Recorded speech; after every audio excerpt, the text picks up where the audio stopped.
Yeah. Better days, I pray for better days. Working hard cause I want extra pay. Talk to them seeds, but you must demonstrate. Cause it's your ways that they gon' imitate. Non-violent.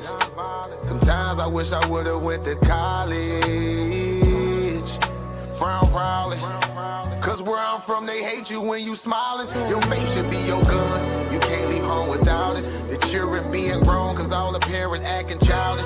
You show them your reality, I bet they doubt it. You tell them all about your dreams, that's when they out it. Your own blood, ain't no family no more. They do you badly for show. You try to patch up your soul, Lord knows you on a mission to show him you so submissive. The prayer said in silence, you know the devil can hear him, pay attention. Know the war's within, how much time do you spend? Try to balance your zen, then again, losses is lessons. You tell me you trying to win, we know about saving money. You tell me you trying to spend that blood on it. Sweat, tears, you put that love on it. Your best years was just a dumb moment. You tired of going hungry, can't deal with fake making your life lonely. Your lack of faith that left your soul boning. But you gon' work and you gon' strive, do what it takes to survive. What is truth, what is a lie? You know that war's inside. Some get draped into the fake, they don't know what to decide. Wrong choice, meet your demise, keep that between you and I. You realize, some people you gon' let go, you visualize. The things you need to feed your soul is on the rise. They not gon' wanna let you go, but it's alright. It's cool to bury what's gon' grow. Went from wrong to the right and to the dark to the light. It was a hell of a fight. You give it all your might. Gotta hold on tight and you stay strong and precise. You fight the war that's inside, cause it might change your life. From wrong to the right and to the dark from the light. It was a hell of a fight. You give it all your might. You just hold on tight and you stay strong and precise. You fight the war that's inside, cause it might change your life. I ain't the person that I used to be. So what I do today ain't things that you used to see. Stay the same, no, things change usually. Some folk I may know might get reintroduced to me. Yeah, I ain't the person that I used to be.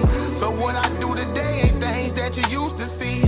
Stay the same, no, things change usually. Some folk I may know might get reintroduced to me.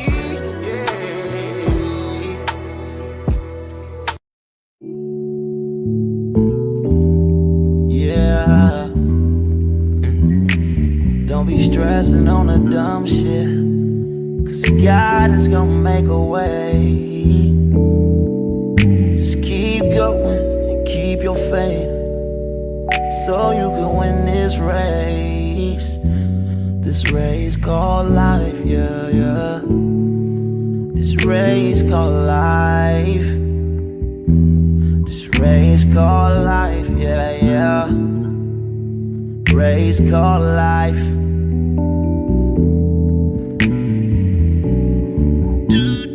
Yeah, yeah, yeah, yeah, yeah, yeah. I'm grinding 'cause I know that I'm gon' get it. I just gotta have vision, keep faith and be humble. And have some patience with it. I've been A1 since day one, and always on my job. I never been a fake, never had to steal and rob. Cause I do good business, I'm too good with it. And even though I'm on this road, I'm still daddy to my children. You know I do good with them, and don't like being missing. But I hate when my bills are thicker and my pockets get thinner. But I can't stress up on the dumb shit, cause God is gonna make a way.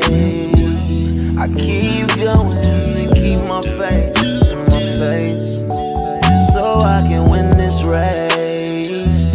Win this race called life. This race called life. I'm just trying to win this race called life. This race called life.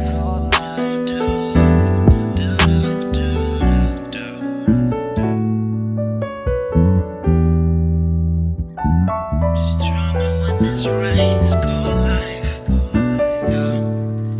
Race called life. I'm just trying to win this race called life, yeah, yeah, yeah. I keep on running in this race called life, yeah.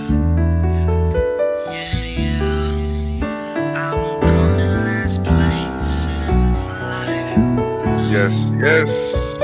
No, no, 'cause I'm just trying to win this race called life. This race called life. Girl, I just gotta win this race called life. This race called life. Just gotta win this race called life. We are in here. We are in here. We are in.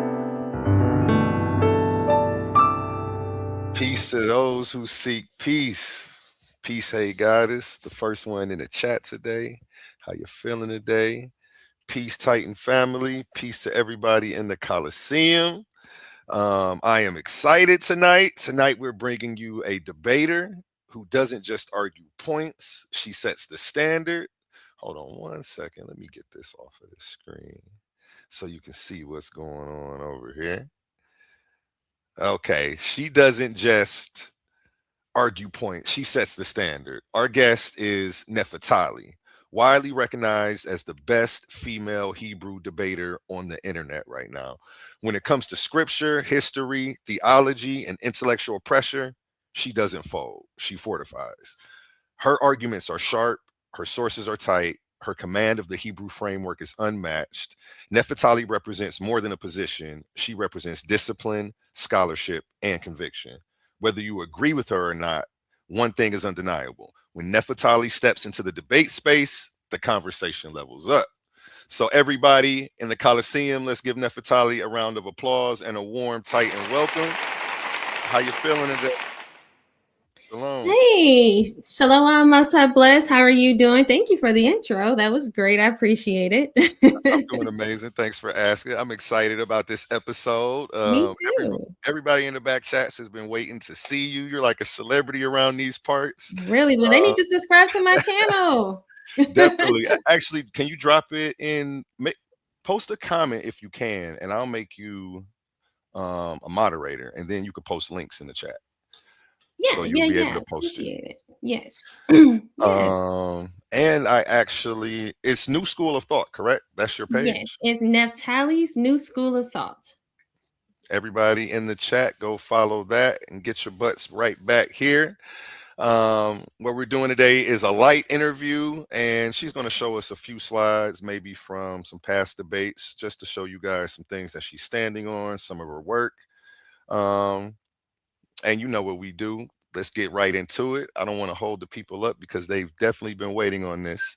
Question number one, Naphtali. Are you ready? I'm ready. Okay. How would you define your core worldview in one or two sentences? My worldview? Well, one or two sentences, I don't know, but I'll try. You can use a few. Don't worry about the one or two. Take all the time you need. Well, thank you. Well, first thing is I was born and raised a Christian, but right now I've never deterred from the Bible. What I can say is that I've learned a lot more from reading the Bible and actually sitting down and actually studying the Bible.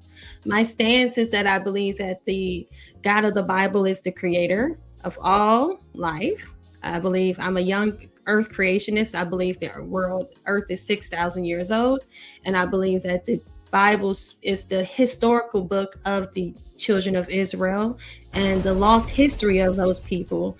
And those people who have lost their history are the so-called Black Americans, or who we would call Negroes, the people that have been scattered all around the world, as well as Africans within the continent. Okay. And I believe that history that we have lost has been preserved within the Bible. I hope that answers some questions. That definitely, and you answered that perfectly. More than two sentences, but that was the answer for sure. Like, there's no question where you stand. Everybody should know now. Question number two. What thinkers, movements, or traditions most influence how you see the world today? Well, right now, I would consider myself to be an Israelite. However, that's why I have the new school of thought, because as with anything, like myself, I'm guilty of it myself, but the Most High said that knowledge will be increased within the last days. So I can't fault the people that came before me, because the Most High is increasing our knowledge. A lot of knowledge has been withheld from us, and a lot of knowledge is still being, released slowly. And so coming in, like I said, I started off as a Christian, and then I became an Israelite, and I started to see, holes within the doctrine. So I started to, put together the information that I got from Christianity, as well as from the Israelite community, and as well as science and history. I look at all of them. The Bible is always my foundation, but I also look into science, and I also look into history. You heard it here first, debaters. You heard it here first. Make sure you get your textbooks out before you come challenging Naphtali. Yes, I am a data analyst by trade, so I'm very analytical, very logical. Okay. I'm not just emotional. I look at the information first. And then the information has to match the Bible. I don't go with pseudoscience. I don't go based off of philosophy. I like to go based off facts. And I like to prove my point, not only with scripture, but can I find the history as well as science to prove, anthropology, archaeology, you name it, to prove the Bible. I use all of them. Okay. I'm scared of you already. You need to be scared. Come on. I can't wait to see you get in the ring talking like that. I want to see this. Number 3, do you believe morality is objective, subjective, or a mix of both, and why? Morality. What do you mean by people's what do you mean by morality? Yeah, like the morals that we have set, without giving you an answer. See, I'm about to answer the question. Well, how about this? The Bible, the Most High sets the laws, statutes, and his commandments. You know what I'm saying? He pretty much teaches us how to be, and also it's ingrained within us. We all have empathy, we have sympathy, and that's something that we can go into this, spiritually. We know how we have feelings. We know, do unto others as you want done unto yourself. I mean, that's number 1. So if you don't want anybody doing something to you, you don't do that to other people. Like, that's number 1. So that's how I stand. The first thing is that law there is don't do unto others as you want done unto yourself. So right there, you don't want anybody to harm you or hurt you, unless something's wrong with you mentally, then that's something else. But I look at everybody, to follow what the Most High says, and that's to treat everybody the way that you like to be treated. And I think that would be considered objective. I think everybody would generally feel like that, like you said, unless there's something mentally wrong with them. So yes, because it's ingrained in us. Yep. It's ingrained. That's why we have feelings. We feel it. You feel hurt. You get your feelings hurt, or you feel happiness, or you feel sadness, unless something's off with you. Somebody, does something to you that you don't like, it will hurt your feelings. It can make you cry, it can make you angry. How you respond to that is something subjective, but pretty much we all understand that, you don't want to hurt anybody, harm anybody, because you don't want anybody to harm or hurt you. Let's go. Good answer. You answered that one perfectly as well. I would say that your answer on that, even though you didn't say it, would be objective. But objective, then how about that? Gotcha. But like I said, I have to virtually, objective. Okay, next one. Is truth something we discover, construct, or receive, and how do you determine it? Well, I believe all of that. You can discover truth. What the Bible says, the truth shall make you free. Right? Set us free. A lot of people are opposed to the truth. A lot of people don't want the truth. A lot of people don't want to be set free because the truth hurts. That's one thing that I've noticed with a lot of people, is that I can bring as much information. I can have the cold hard facts there, and people still will turn a blind eye to it, because as it was written in the Bible, the children of Israel said, teach us smooth things. People want to hear smooth things. People don't want to really hear the truth. But like you said, the truth is discoverable. A lot of information, you go out there, a lot of people say the Bible, what actual archaeological scientific facts are out there to prove the Bible, where people are out there digging up these tablets and digging up all these different, You know, like when you look in the cuneiform tablets, you look in the Hittites, you look into the, you know, these are actual people that are in the Bible, and they actually are proving the Bible with these historical sources. So like you said, the truth can be discoverable, and also you can also be taught the truth. That's why we have teachers, you know. And then what was the other one you said? You said discoverable, and then you said taught, and what was the last one? Is the truth something we discover, construct, or receive? And I don't know about constructing the truth, because that's when you start to get into your own feelings. You know, constructive can be based off of people's how people feel, and people feelings can, when we get into people's feelings, which is okay too, I guess, to a certain degree, is limitations on things. People can, you know, they don't want you to know something, they can hide it from you. Or people can, you know, become lead over you, rule over you by limiting what they, and that's what we're facing right now, is people are ruling, the ruling class wants to keep you ignorant. They want to keep you asleep, because the more knowledge you have, the more you'll understand what's going on. And the more you understand what's going on, the more that they can't control you. Everything's about control. Hey. And how do you determine the truth when you discover it or receive it? Well, that's why I always say the Bible is always my foundation. And then after that, I base everything else off of, what do I see, you know, look at anthropology, look at archaeology. So we look into science, you know, what does science have to say about it? And then what does history have to say about it? Because our predecessors and our successors and people that came, you know, the people that came before us, they have already lived a lot of this, you know.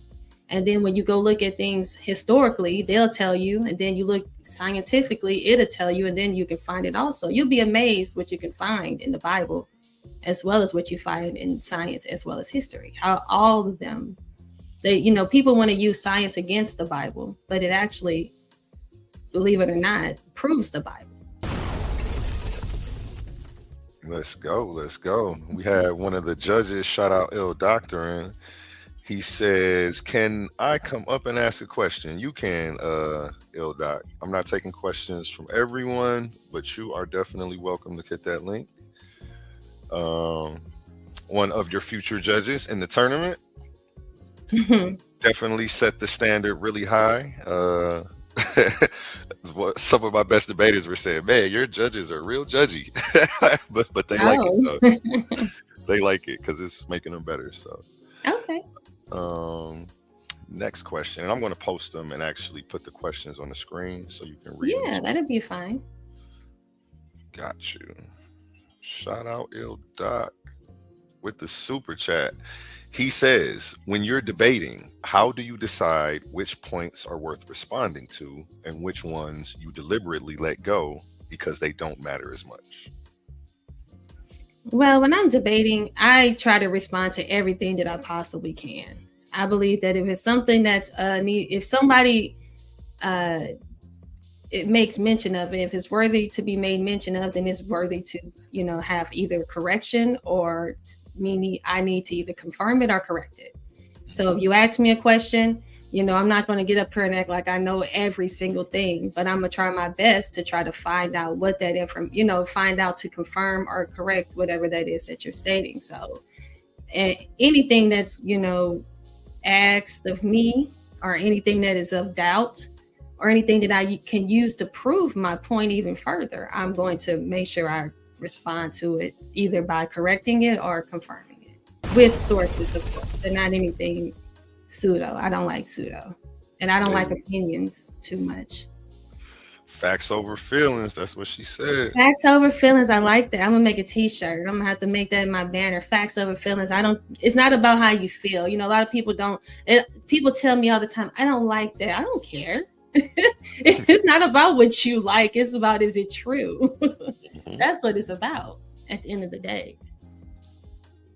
Okay, let's go. I see that a lot actually when it comes to scripture. People wanted to say what they want, and if they're not reading it how it actually is sometimes. Yes, that's something that, believe it or not, I have more of a connection with my agnostic friends than I do with my Hebrew friends, because if they don't like what you have to say, instead of trying to take the information and grow, or we can build together, they want to act like it doesn't, ignore it, and that's not how you get far.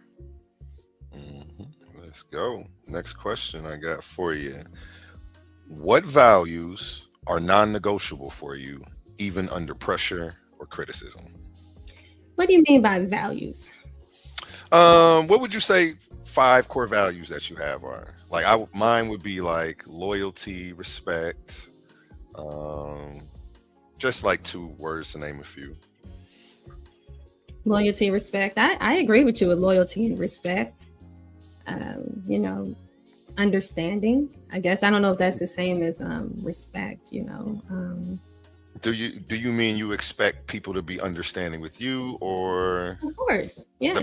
both ways? Okay. Yes, very, understanding, like I said, nobody's going to be perfect, so people have to also be, have patience, with a person, willing to be understandable, willing to be, I guess, merciful, have mercy, not as judgmental.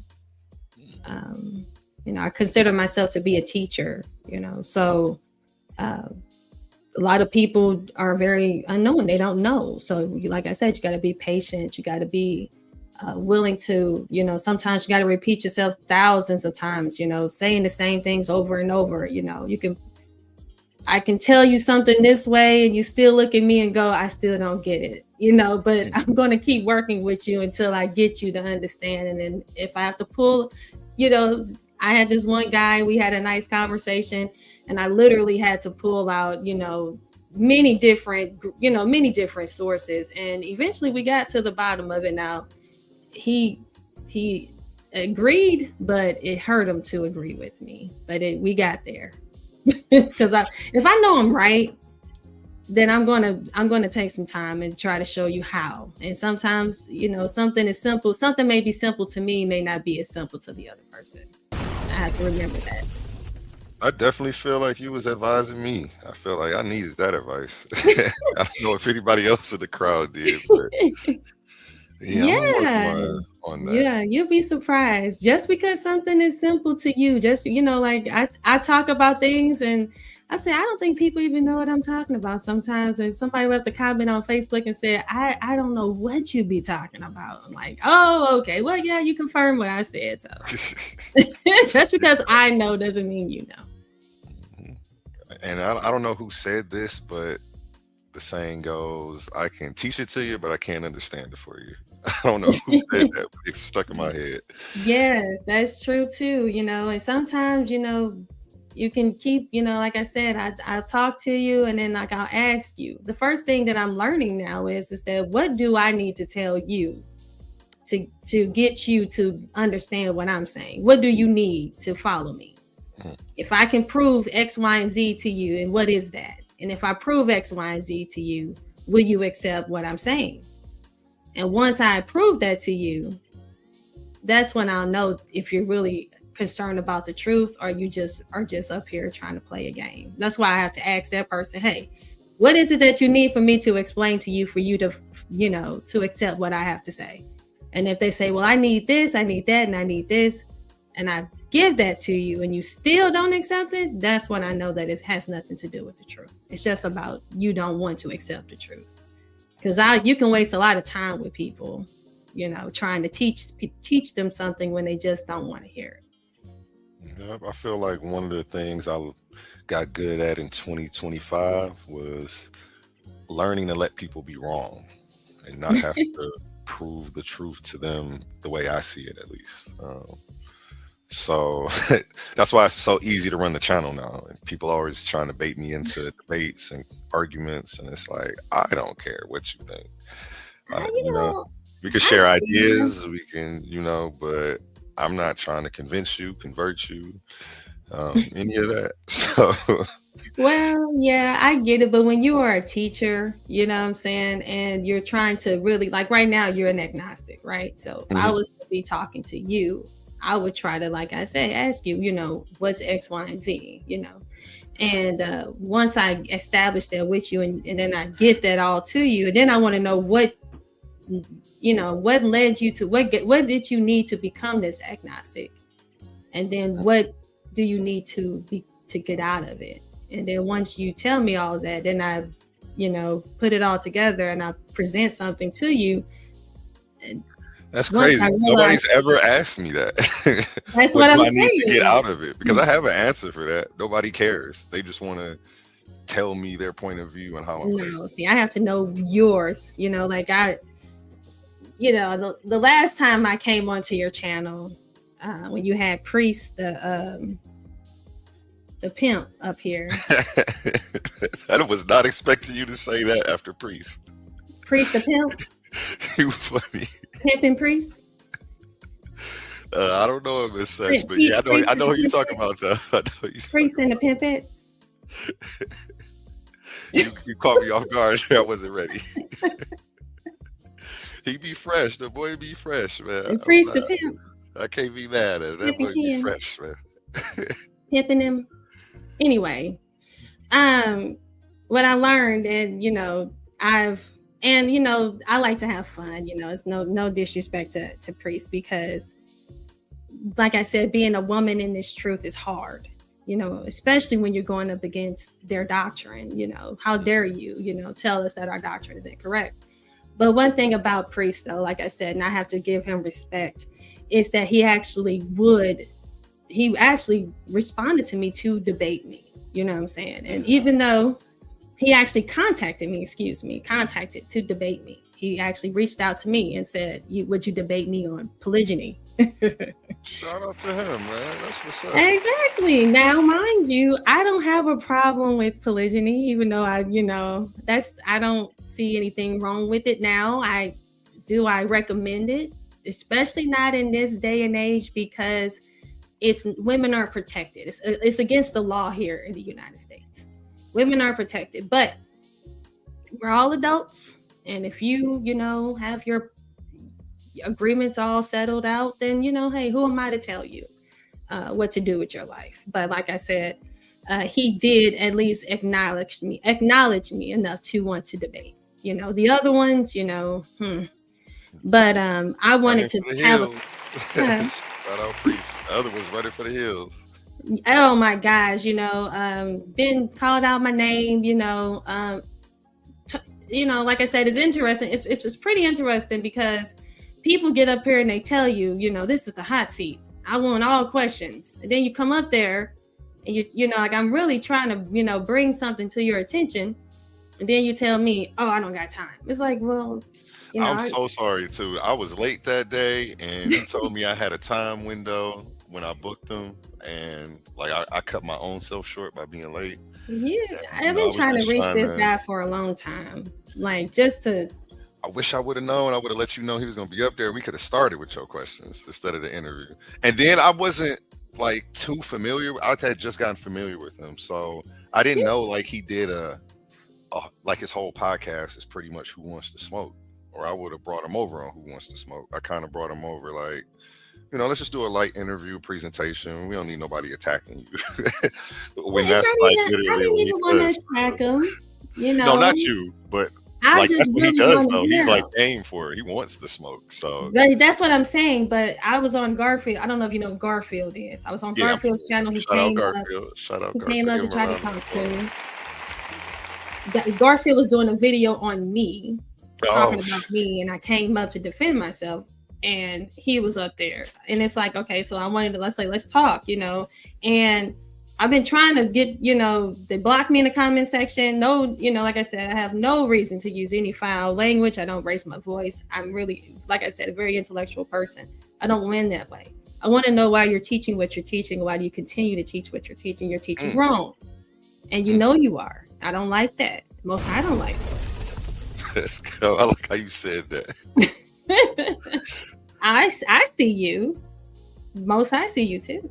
But hey, it's okay. When you get to a certain level, how do you tell these people that they're not Israelites?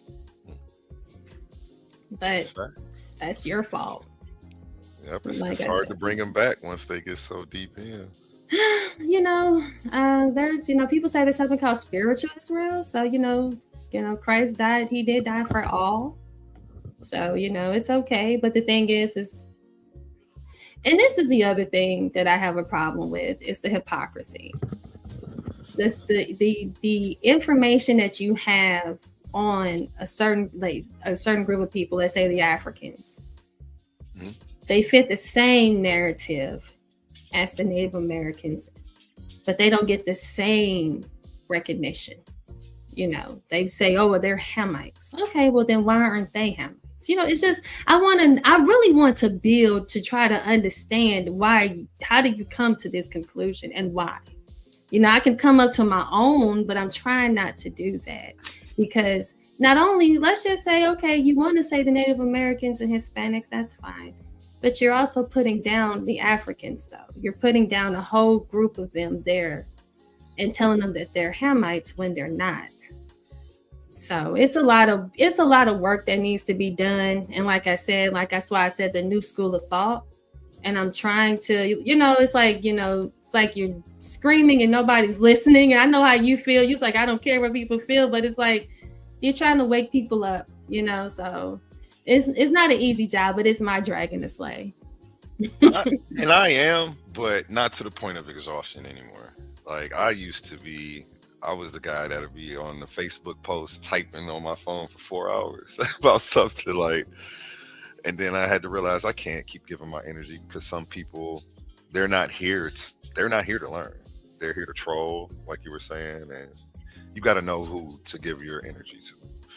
So I will sit down. 2/3 aren't gonna make it, and that's why I got to look at you, my brother, because 2/3 ain't gonna make it. And that's already profit. I just hope that you're not gonna be one of the 2/3. We shall see.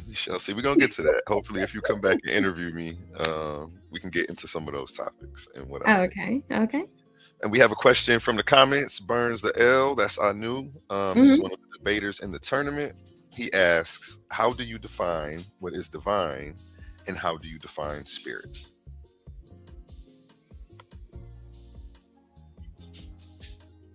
I'm sorry, my son came right in here as soon as you take your time. I need 30 seconds while you ask. But go ahead. Can you ask me again? He just left. Okay. I was going to. The question was, how do you define what is divine, and how do you define spirit? Divine. So is that godly? I think divine is like of God, but I'm not sure. Like he would have to put that in the comments. Like what do you like define what is divine? So how do I define what is of God, of the Most High? I think that's what he's saying. Well, everything is listed within the Bible. Everything is listed. One thing about it is, if you actually sit down and you actually read the Bible, it's very detailed, very lets you know what you should do, what you shouldn't do. Like for instance, a lot of things that used to be considered, like for instance, what we consider was paganism, right? Like a grove.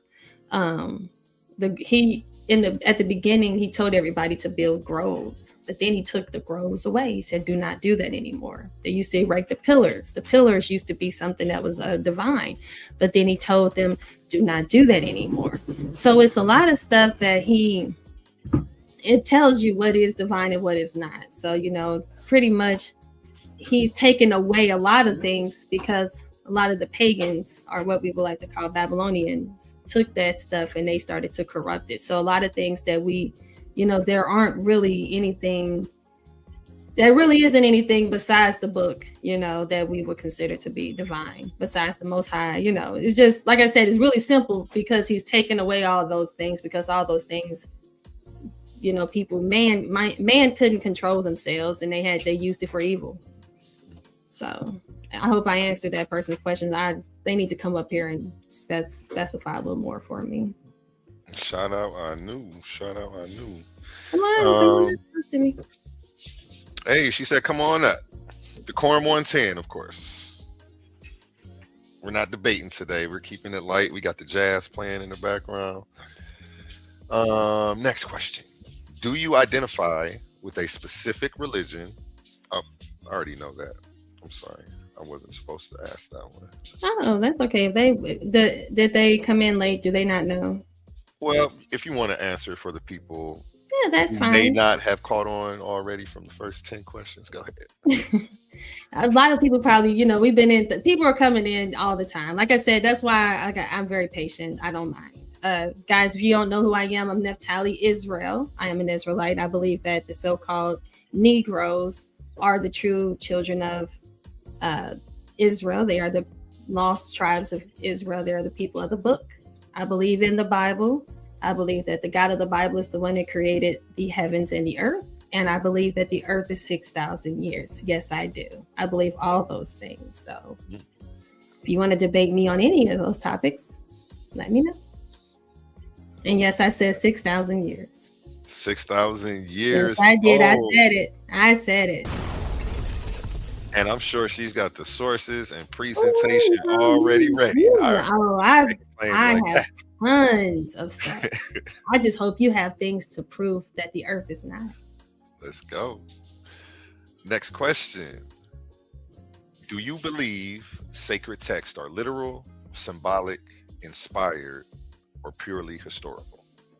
I believe it's all. The sacred text that I believe in is the Bible. And it's a literal. Some aspects of it is literal. Some aspects of it is symbolic. And it's inspired by the word of the Most High.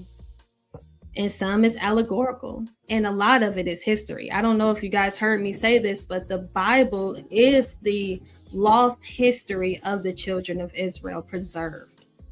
That's what the Bible is. It's a historical book. Preserved is the preservation of the history of the children of Israel.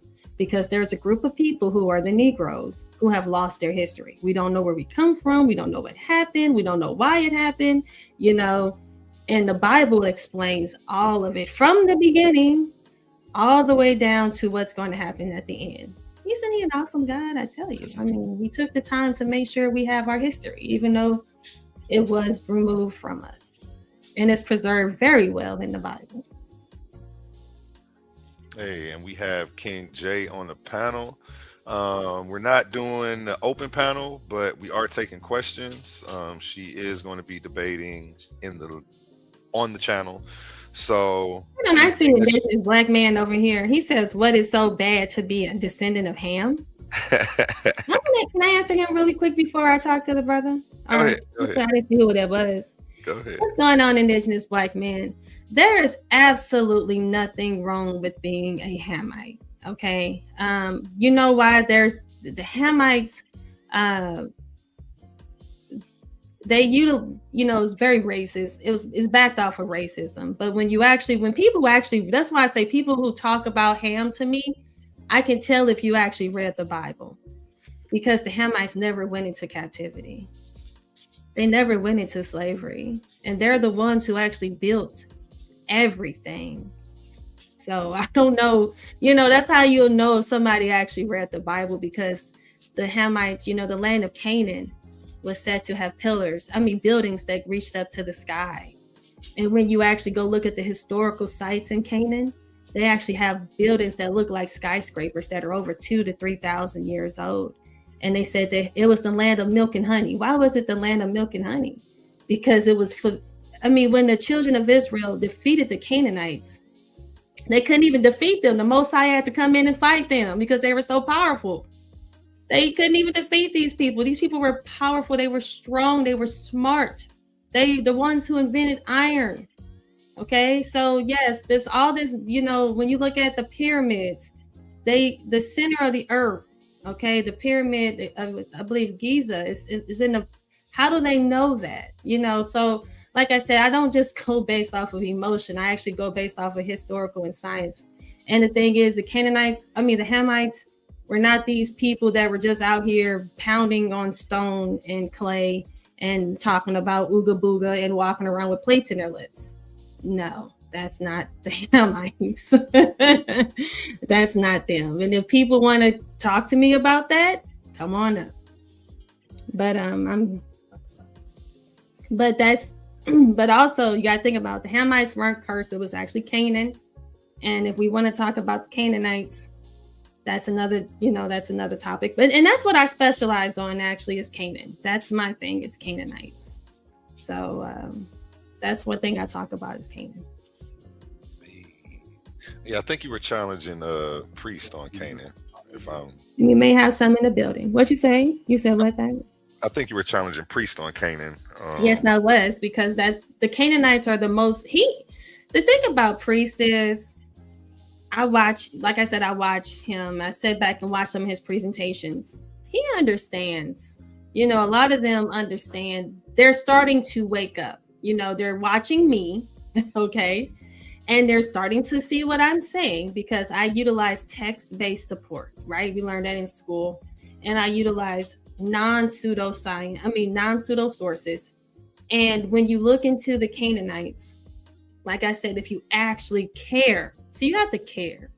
And that's why I have to ask you questions to make sure before I even begin talking with you, do you care? Because I can talk to you till my face turn blue with all sources and you still will look at me like you said, trolls. So I have to make sure, because the thing is, Hamites have E1B1B DNA. Okay, they have the E1B1B. Hamites are they are an array of colors. They do not just come in black. They're a different ethnic group. This is proven by genetic.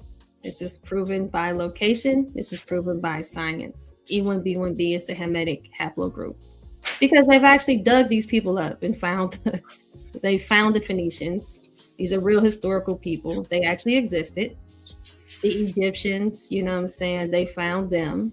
They found these places. The Hittites. I heard this captain, the guy, I'm not even gonna say his name. He actually mentioned the Hittites in one of his conversations, and I couldn't believe it. I was like, "Are you serious right now? You know who the Hittites are? Then why are you keep teaching these lies?" But anyway, I can keep going and going and going. I got this person up here. How you doing, King J? How can I help you? I'm well, Queen. How are you? Doing fabulous. Well, I was the brother on Cruise on panel that told you to get in touch with the brother. You remember? Well, you said the who show? Hold on. I was in. Is this better? I guess. Okay, a little better. Okay, I do have a question for you, Queen. Mm-hmm. It's a two-part. So you mentioned the 6,000 year date. Do you subscribe to science, and does science contradict that date? You said the Bible. No, I do subscribe to science, and science actually proves 6,000 years. What is the 6,000 year date? What do you mean? But what is this? That's what. Right now we're in year 2000. From where? From 4,000, year zero. Everything is based off of Christ. So you're saying that we're only 6,000 years old? Yes, I mean you. Okay, yeah. So I'm asking you, how does science not contradict that? Because Homo sapiens are how old? You want to talk about a Homo sapien? I just want to ask the date of Homo sapiens. Homo sapiens were about, the humans, were created. No, the date, what year? About 6,000, 5,000, 5. Homo sapien date is 6,000 years ago? Most High created man. He created everything in 6 literal days. So you're giving me the biblical one, but I want you to give me the scientific date as well. The biblical date would be 6,000, but my date that I see in science is 330,000 years ago for Homo sapiens. Well, if you want to talk about that, then that's fine too. If you want to talk about what science, the thing is that science says a lot of things about, and they get a lot of things incorrectly.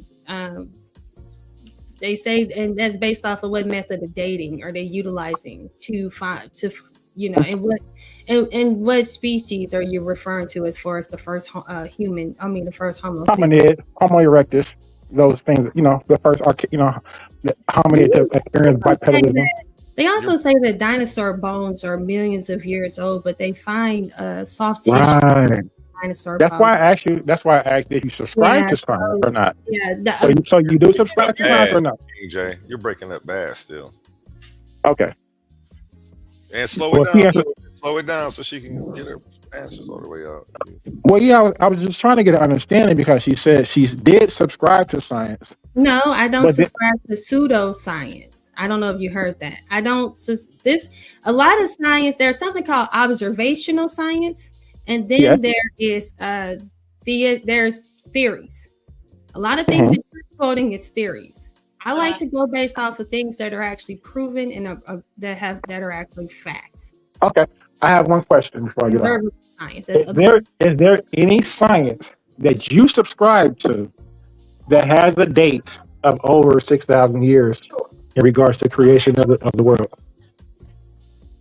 Any science that I subscribe to that has a well, the thing is that I have the saying where you got to eat the meat and spit out the bones, right?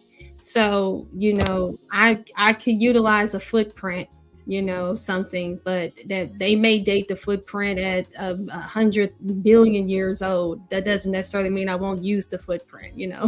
They just have that dating wrong.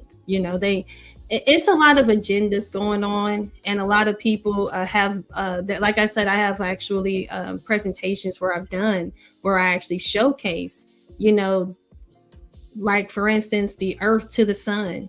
The Earth is moving away from the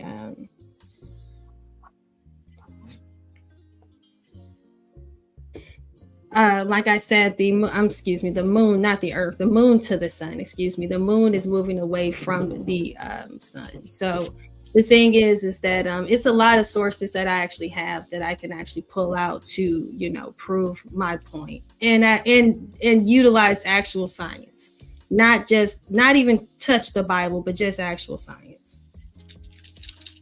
Excuse me, I didn't mean to say the Earth. I meant to say the moon. King J, one more question. Uh, that kind of summed it up. I don't have any more. Okay, appreciate you stopping up to check her out. If you haven't, We'll check.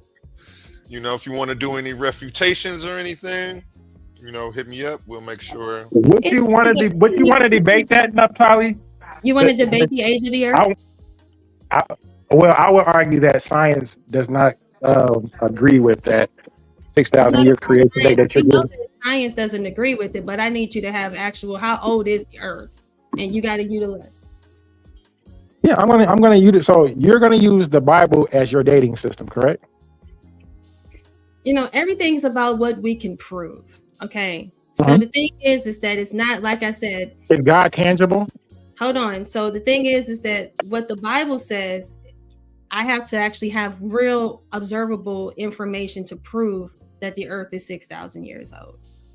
Yeah, I can't just go based off of what the Bible says. You won't take that, right? So you're gonna have to have tests. That's what I'm saying. So you just can't go based off of what science utilizes as far as their theory or what they think. You have to have actual observable science to prove your point that the Earth is older. I'm gonna come prepared for sure. Well, let's do it.